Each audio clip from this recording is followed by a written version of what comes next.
the number one target or goal as we've met with vendors or met with drug chains at this conference has been differentiation.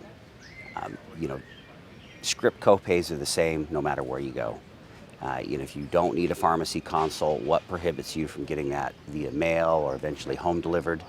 Really it's the value add that's needed at the pharmacy level. Now, everybody talks about it, but the ability to deliver it still escapes quite a few chains out there. And part of that is really redeploying the pharmacist, training that pharmacist to be patient-facing. They've been trapped behind the counter doing things that a pharmacist should have never been doing. Pharmacists, I don't think there's a single pharmacy course that teaches a pharmacist how to count, by fives or tens. Really, they need to get back to what they're supposed to be doing, and that's providing patient-facing impact. So central fill really is the number one technology that can deliver that. You have the ability to drive over 50% of the production of scripts to a centralized, highly automated factory. Quite candidly, I have people that ask me what I do, and as I describe it, they say, "Oh, you're putting pharmacists out of business." My first response is, when should a pharmacist have ever been putting pills in a bottle? What my job is to put pharmacists in the business of patient-facing care.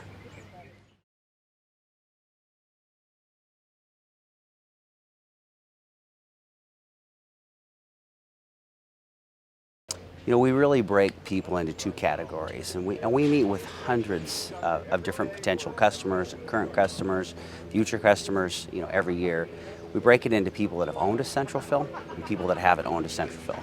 And the decision process is fundamentally different between these two elements. We've noticed that the people who have never owned a central fill, they really don't know the questions to ask. They may put out a pretty detailed RFP where they think they're asking the right questions. Quite candidly, they take their technology vendor at face value.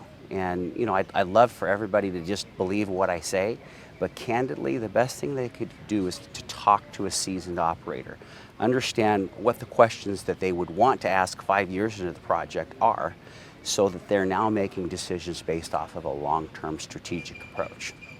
It's a big decision. For many of these retailers, in the position they're at, they're only going to make this decision once in their career because these systems are very large, very capital intense, but they honestly have the potential to make that incremental impact that retail deployed pill counting technology can never make, because it can't be leveraged to the variable that central fill technology can.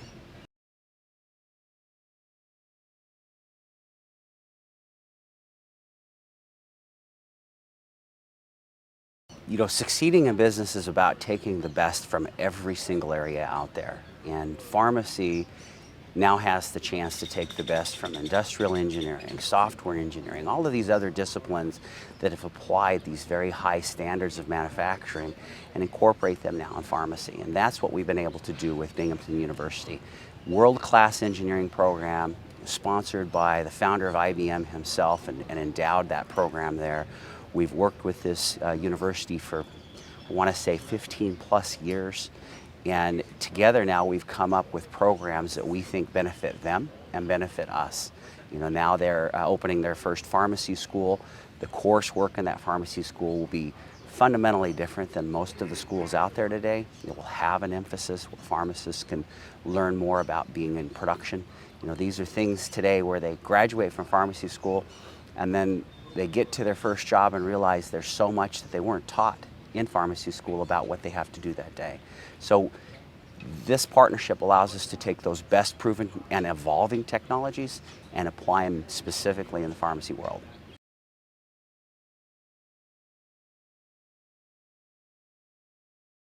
Well, I don't know an industry that's not constantly changing. So the answers that I would give will probably be what every drug chain head would give as well, is if they aren't relevant in the future, they're not going to be in business. For us, that has been that we not only can't continue to stop looking, we have to challenge ourselves. So 10 plus years ago, we made some very fundamental changes in our technology approach.